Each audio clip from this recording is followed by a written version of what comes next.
Boa noite, Sensei.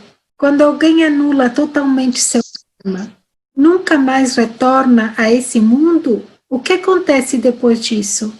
Se anular completamente seu karma, libertar-se completamente, então está liberto da obrigação de se manifestar, não há energia para se manifestar, nem neste plano, nem em nenhum outro. Se restar alguma energia que não seja suficiente para uma manifestação neste plano, mas em outra condição qualquer, então haverá continuidade de manifestação kármica, porque o karma não está extinto. Mas se houver uma extinção completa de um karma, não há retorno algum, o que é uma grande libertação. Porque voltar para cá continuamente é, na verdade, um trabalho de Sísifo, um trabalho infernal, um verdadeiro aprisionamento. O que sucede é que as pessoas apreciam muito suas prisões, acostumam-se com as suas prisões.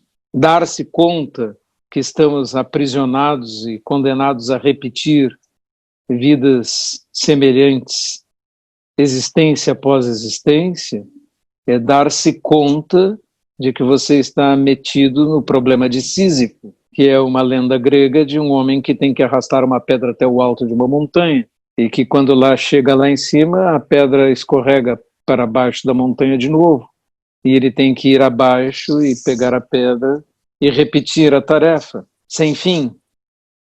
E isto é infernal, porque ele lembra que seu trabalho é inútil, infrutífero e repetitivo. O que nos salva da sensação é o fato de não lembrarmos das nossas existências passadas.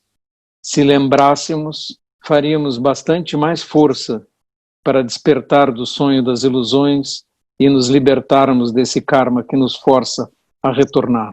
Sensei, boa noite. Após 50 dias de início de prática do Zazen às 6 da manhã, eu continuo tendo muita sonolência. O senhor teria alguma dica, por favor, para diminuir essa sonolência? Se você levanta de manhã e está sem nenhuma alimentação, tome um café, faça alguma coisa para que seu corpo desperte. É necessário também dormir horas suficientes. O fato de haver alguma sonolência significa, 1, você não dormiu o suficiente. 2, você está bastante relaxado, o que é uma coisa boa.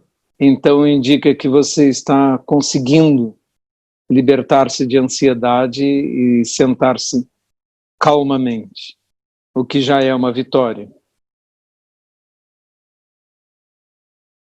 Sensei, percebi que o estado mental da gente muda com a prática. O senhor acredita que aumenta a inteligência emocional e nossos estados emocionais como um todo? Acredito sim, porque aumentam as capacidades de empatia, de percepção do outro e nos colocam um pouco mais longe do nosso centramento no nosso próprio ego. Sensei, qual é o significado do ponto destacado no centro da testa da imagem de Buda? Isto tem alguma relação com a prática do Zazen? Cachorro. Isso é só uma representação na estatuária de antigas lendas hindus, de 32 marcas de perfeição que um ser especial teria. E entre elas havia um sinal na testa. Isso não é mais nada do que uma incorporação cultural e não tem nenhum significado especial. Aliás, durante os primeiros séculos depois da morte de Buda, nem havia estatuária. Sensei, queria saber se existe um ponto cardeal norte, sul, leste, oeste ideal para montar o altar, Cachorro. Sim, tradicionalmente colocamos as estátuas de Buda, de preferência voltadas para o leste, porque, segundo a narrativa, Buda iluminou-se de manhã ao ver a estrela da manhã, planeta Vênus, surgir logo antes do Sol. Então, colocamos as estátuas de Buda voltadas para o leste. É assim que está aqui na minha casa. Mas, se não for possível por algum motivo arquitetônico, isso não vai fazer diferença alguma. Boa noite, Sensei. O repositório universal de memória também é impermanente? Também deixará de existir? Certamente, num colapso final do universo, sim. Mas como os universos são cíclicos e recomeçam, tudo é pura continuidade. Eu acredito em Deus e às vezes rezo, mas gosto do budismo também. Tem algum problema em fazer zazen? Problema em fazer zazen não há nenhum. Inclusive, houve um movimento dentro da Igreja Católica, iniciado pelo padre John Main, no Canadá, que criou inicialmente uma prática que chamou-se Zen cristão, e essa denominação foi abandonada mais tarde pela Igreja, muito logicamente, e chama-se hoje meditação cristã. Agora, se você, além da prática da meditação, quiser estudar o budismo ou a doutrina budista e gostar dela, vai entrar em conflito as declarações budistas, por exemplo, na não existência de um Deus interferente, para quem vale a pena você orar pedindo coisas para você, que vai ajudar umas pessoas e outras não, que tem uma tribo preferida, uma tribo escolhida, ou que castiga pessoas num inferno para sempre, ou as premia num paraíso. Esse tipo de divindade não é objeto de declaração budista alguma.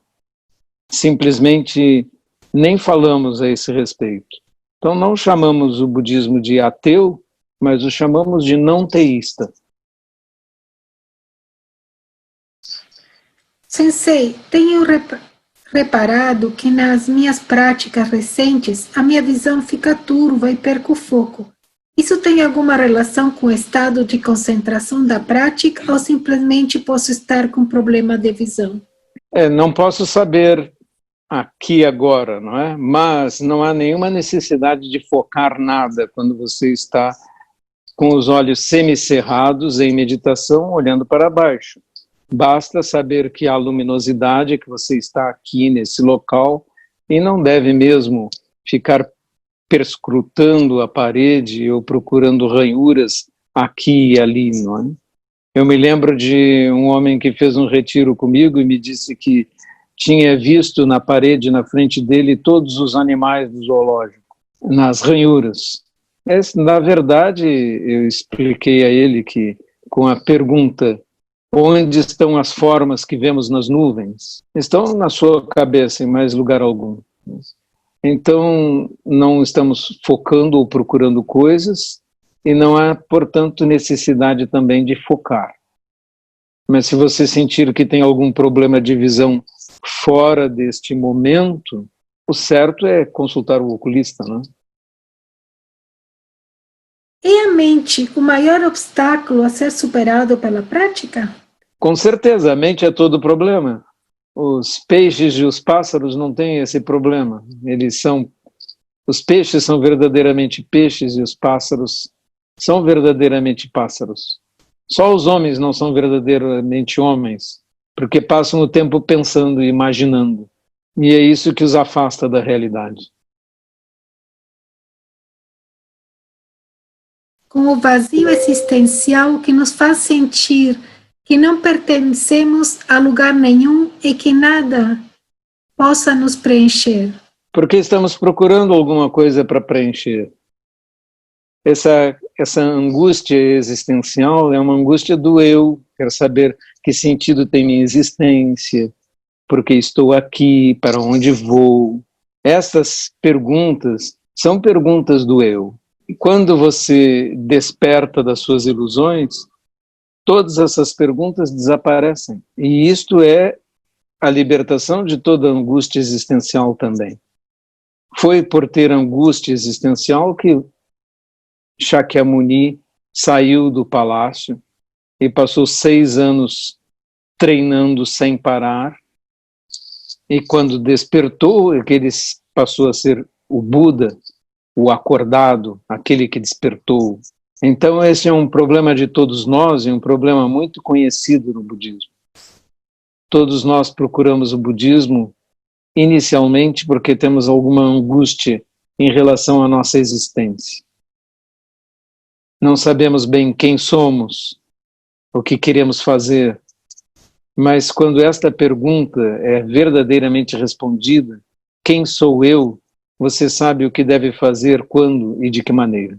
Obrigado pela oportunidade de falar para todos vocês.